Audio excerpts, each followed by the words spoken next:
walang injured, walang Salamat. nasaktan. Yun po yung magandang nakuha natin na information despite the fact na nagkaroon nga po ng putukan. Kanina parang sunod-sunod kasi yun eh. Kaya kung makikita po natin kahit yung mga kapatid natin sa media dinedescribe kanina na ito po kasing gitna na to sa may second floor, dyan din yung press working area. So yan pong gitna na yan sa may hallway, makikita ninyo parang may mga exhibit. So syempre nung tinulak, ayan nakikita po ninyo sa video na pinapaalis yung mga kapatid natin sa media. Yan yun eh, kaya nagkagulo eh. Diyan po tinulak. Yung nilabasan nilang pinto, yan po ay tambayan ng mga cameraman. So diyan sila usually naho-hold kapag ka sila ay nagko-cover. Pero maging doon sa kanilang area, pinalabas sila doon sa area na yan. Mukhang andito na si Mon Gualvez. Pwede na po nating ipasok para mapagkwentuhan po natin yung nangyari kanina. Hi, Mon. Ayan. Go, Mon. Hi, Chiki. Hi, Maricel. Can you hear me? Teka lang. Yes, malinaw. Narinig niyo ba ako?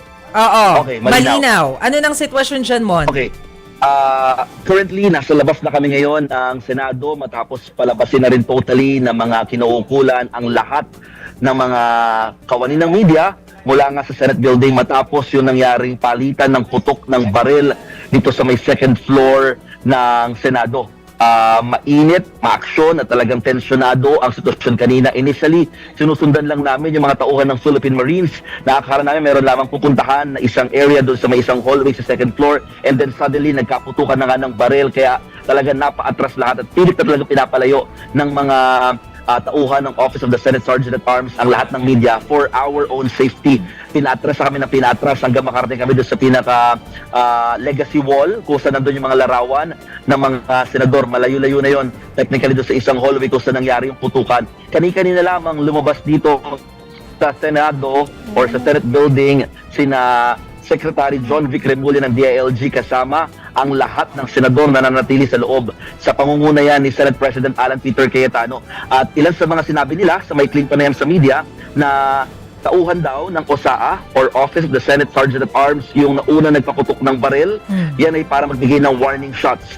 Initially kasi bago yung putukan na yan ng baril, nagkaroon ng drilling sound kaming naririnig. Parang merong binubungkal, no? Or talagang ginigiba na bahagi dito sa Senado mula doon sa compound naman ng GSIS. Alam naman natin, parang annex lang naman itong Senate building ng GSIS before. So, ito yung medyo naging palaisipan sa mga kinaukulan kung ano yung drilling sound na yun. And then afterwards, dito na nga nangyari yung putukan ng baril. So, ang sinasabi, OSAA, staff, or personnel yung nauna nagpaputok ng warning shots and then eventually, nagkaroon na ng palitan ng putok ng baril. Hindi makakumpirma kung sino o anong ahensya yung nasa likod ng mga nakasagupa ng OSAA at ng Philippine Marines dito sa Senado, no? Kasi nga ang pinaka-prioritize daw ng DILG at sa utos rin daw ni Pangulong Bongbong Marcos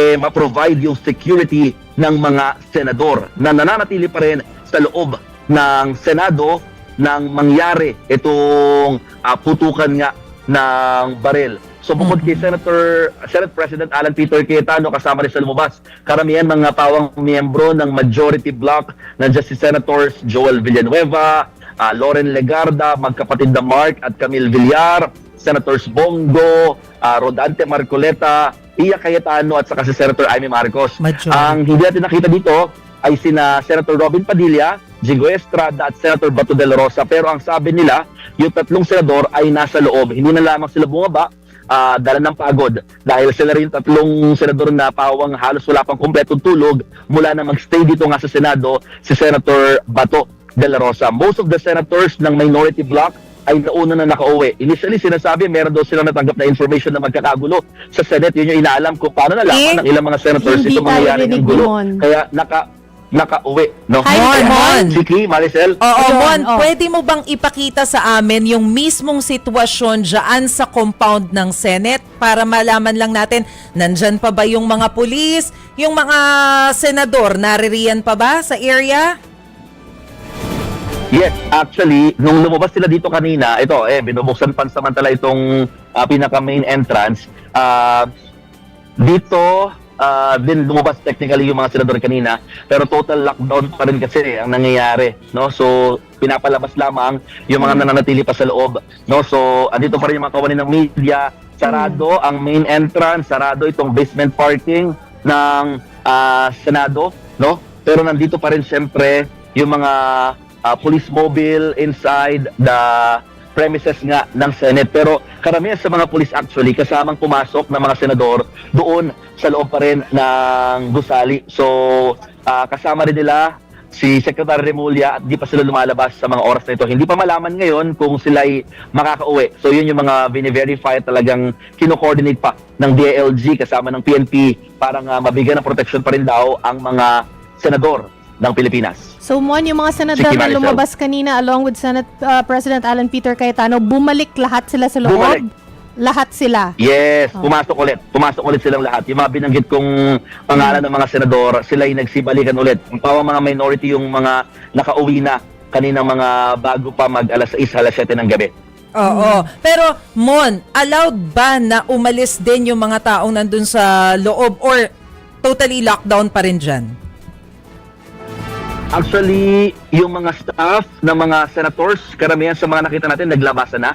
Pinauwi na rin sila ng mga otoridad. Parang iilan na lamang yung naiwan dito. At yung mga senador, no? Sila pa rin talaga yung nandito pa rin sa loob ng Senate building. So, other than them, and the policemen, and the members of the OSAA, wala na. Halos lahat ng mga empleyado ay pinauwi na. Hindi pa rin masiguro kung bukas may pasok ba sa Senate dahil nga nandito na rin, dineliver na yung articles of impeachment naman mula sa Kongreso. So, na-deliver ang articles of impeachment pero hindi malinaw kung sino yung binigyan ng warning shot ng OSAA. Tama.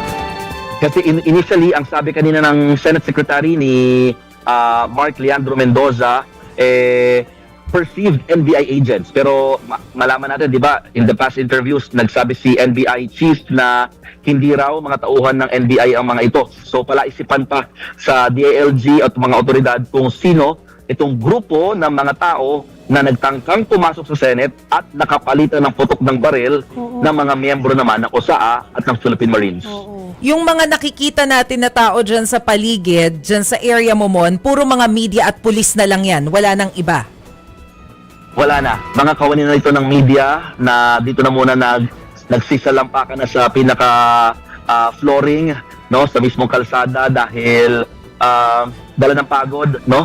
At may mga miyembro pa rin ng PNP dito sa paligid naman. So ito na lang yung mga tao. Pero doon sa pinaka main gate, nandun pa rin yung mga supporters and protesters, no? So talagang malayo-layo pa kami doon sa pinaka main highway bago pumasok dito sa Senate building. Maricel. Nung nagpuputukan mo, narinig mo ba? Nirinig nyo ba dyan sa labas? Nandun kami. Nandun kami sa hallway. mismo. Kaya yung... Oo, nasa loob kami mismo. Bago magkaroon ng putukan ng baril, nilockdown na yung Senate. No? So, akala namin, it's just normal lockdown gaya nung Lunes na nangyari dito. Pero hindi. Dito na nagkaroon ng palitan ng putok ng baril. Kaya yung mga nararanasan namin sa war coverage, hindi namin inasahan. Hindi ko inasahan personally na mangyayari siya sa loob ng Senado. Ano nangyayari sa likod mo, Mon? Parang may nagpupulong-pulong dyan. May in-interview ba? O nagsa-selfie lang? Wala. Nag-picture taking sila. Siguro dala na lang din ng pang-release ng stress, no? Kasi nga, very tensionado yung sitwasyon namin kanina. The time na pinapaatras kami, nagkakatulakan, nagkakasiksikan, nagkakaapakan, at may mga ilang natutumba pa no, habang pinapaatras para talaga siyang eksena sa pelikula. So binuksan ulit yung Senate door dito, no, yung main entrance, pero may mga pinapasok lang na mga tauhan pa ng PNP. Sabi ni Inside. Yes, ni Chikim. General Matibag kanina na wala talagang NBI personnel dyan, all accounted for daw. Meron silang event o activity na ginagawa ngayon. Pero sabi naman ni May Anos Baños kanina na dun daw sa may harap ng door, no, na dinidrill o binabarena, meron naman daw silang nakita na, hindi naman confirm, pero meron silang nakita na naka-vest na NBI. How do we reconcile that? May information ka ba about that? Oo, ang sinasabi kasi kanina ni Senate Secretary Mendoza, perceived NBI agents. Ibig sabihin, pinaghihinalaan, pinangangambahan ng mga tauhan ng NBI dahil nga may mga nakita silang mga identity ng NBI, pero yun nga, hindi pa talaga makumpirma kung sila ba ay talagang mga tauhan ng NBI o baka nagbihis lamang para ma-confuse ang mga otoridad habang nagkakagulo dito sa loob ng Senado. So, these are still puzzle, no? Na hindi pa masabi ng mga authorities kasi nung tinanong nga namin kung sinundan ba nila yung mga nagpaputok or nakapalitan ng putok ng baril ng OSAA, hindi na sila nagbigay pa ng further details tungkol dito kasi yun ay nasa GSIS compound. Actually, initially, sinabi din ni Senate Sergeant at Arms Chief or Senate Sergeant at Arms rather, General Mau Aplaska, na nung pumunta siya sa may compound ng GSIS, may nakita rin doon siya na NBI agents doon. So, again, these are, ang hirap i-connect sa sinasabi naman ngayon ni NBI Chief Melvin Matibag na wala nga raw NBI people dito sa area. Bagamat kinonfirm din naman ni Senate Sergeant at Arms Aplaska na walang NBI agent sa loob ng Senate. Yung nakita niya is inside the compound of GSIS. Oo. So, Mon, habang nangyayari itong mga putukan na ito, yung warning shot daw na sinasabi ng OSAA, nasa ng PNP? May mga PNP personnel na nasa loob din naman ng, ayan, nakikita niyo may video kami. May mga PNP personnel naman na nasa loob ng Senate, no? Pero hindi ganun karami at yung pinakasumugod talaga dun sa hallway na binabanggit ko kanina are members of the Philippine Marines and some of the members of OSAA na sila mga naka full battle gear, naka bulletproof vest, talagang with long firearms, no? Yung other PNP na talagang napakaraming puwersa, actually nandoon sa labas. Doon sa pinaka main gate. Ay pinaka area kung saan nandoon ang mga protesters, supporters rather. Pero confirmed ba mo na yung Marines nandun dahil sa pag-deliver ng articles of impeachment? Kasi doon sila lumabas, di ba, nung may delivery daw? Bakit? Dami nung papel Oo. na pinasok nila kanina Bakit daw kailangan ng Marines? Baka lang meron kang info, Mon. Actually, hindi siya normal thing, no? Kasi nga, pag dinideliver naman yung articles of impeachment, di naman kailangan ng ganong klaseng puwersa ng mga law enforcement personnel, no? Or Philippine Marines in particular. Pero sinasabi kasi sa amin ng mga tauhan ng OSAA, sila ay talagang assigned din dito sa Senate na deployed, no? Rather, ng Philippine Marines inside the Senate. So sila lamang yun ang una dun sa part naman ng sila ay check na yung nandun sa may boundary ng Senate and ng GSIS compound. So, hindi confirmed kung ito ay dahil ba sa pagde-deliver ng articles of impeachment. Ito ba ay dahil nga sa mga nakita nila at na napansin ng mga taong pumapasok, nagtatangkang pumasok through the GSIS compound. Medyo humihina yung signal dito sa area, Maricel at Chiki.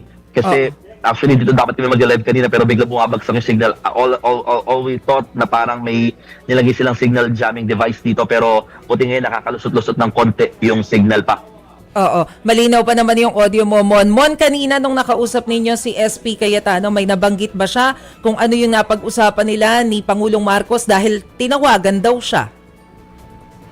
Oo, ang pinaka-sinisiguro lamang talaga muna ay yung seguridad or yung safety, rather, kaligtasan ng lahat ng mga senador. Yun din ang pinaka inutos niya kay DILG Secretary John Vic Remulla para masiguro na walang napahamak o nasaktan dito sa mga senador. At eventually, kanina tinanong natin kung may mga nasaktan ba kahit sa tauhan ng OSAA or sa mga empleyado ng Senado, wala naman daw. No? So, ito yung pinakabinigyang diin naman ng ahensya ng DILG patungkol sa nangyaring barilan o palitan ng putok ng baril sa loob. Kanina, Mon, parang nakita rin namin si Senator Amy Marcos na na-interview dyan sa labas. Narinig mo ba kung anong sinabi? Nakakawalan daw ng respeto ito sa Senado. Para daw nangyari Senate siege ang kanyang term, no?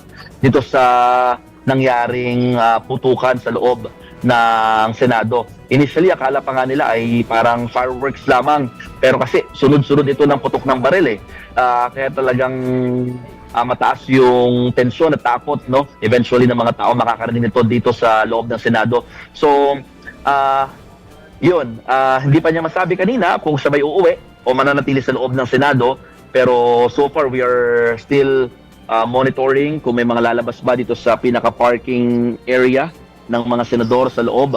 Dahil sa mga oras na ito, magmula kanina na lumabas yung mga senador hanggang pumasok ulit sa loob, wala pa ni isa na lumalabas mula sa kanila o kahit sasakyan man lamang dito sa Senate So, building. are we saying or are they saying mo na talagang walang witness, walang leads dun sa mga nagpaputok? Alam natin na sinasabi nila, no, na yung una nagpaputok warning shot tayo sa pero yung nakipagputukan, alam natin na wala silang alam, no leads, no witnesses. They did not yet give further information about that, Chiki, pero ang sinasabi nga nila kanina, if meron daw ba mga videos na makakatulong sa investigation, malaking bagay daw yun para sa kanila, no? Sa para malaman kung sino ang mga nasa likod nitong putukan na nangyayari sa loob ng Senado. Ang madagdag ko lang din pala, no, sinasabi ni Senator Amy Marcos, grabe naman daw, bakit di pa antayin yung 3 araw para makapagkomento muna ang kampo ng respondents patungkol nga dito sa inihaing or ni-request na TRO ni Senator Bato de la Rosa sa Supreme Court na for them, magagrant daw. Kaya nagulat sila na bakit kailangan pa mangyari daw yung ganitong klaseng tensyon at na magkaroon pa ng palitan ng putok ng baril na nabastos daw ang Senado. Pero again, wala namang clear information, walang sure information. So, Wala assumption lang yan ni Senator Amy Marcos na may connection. Yes. Oo. Oo. So yung kanina na sinasabi ni Sergeant at Arms na aarestuhin, sino yun?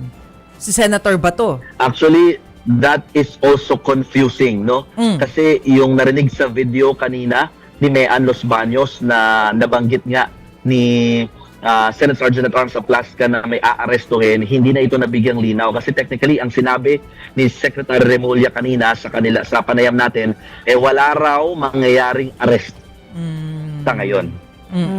So magdamag, wala tayong aantabayanan kung aarestuhin itong si Senador Bato, or is it safe to say na hihintayin na yung 3 days? Yes, definitely. Mukhang doon tayo papanig sa aantayin ng 3 days kasi yun din na sinabi naman ni Secretary Remulla na there will be no arrest situation or scenario that will be happening tonight dahil nga may ganun pang inaantay sa Supreme Court. So mukhang yun ang susundin. Galing sa bibig mismo ni DILG na wala mangyayaring arestuhan ngayong araw na ito. Okay. Mon, is there anything that we need to know bago ka namin bitawan? So far, mahigpit pa rin talaga ang security dito sa area at talagang hindi pa malaman kung hanggang anong oras itong lockdown na ito ng Senado. Marisol Chiki. O sige, maraming salamat sa iyo, Mon Gualvez. Ingat Mag-ingat dyan. kayo dyan.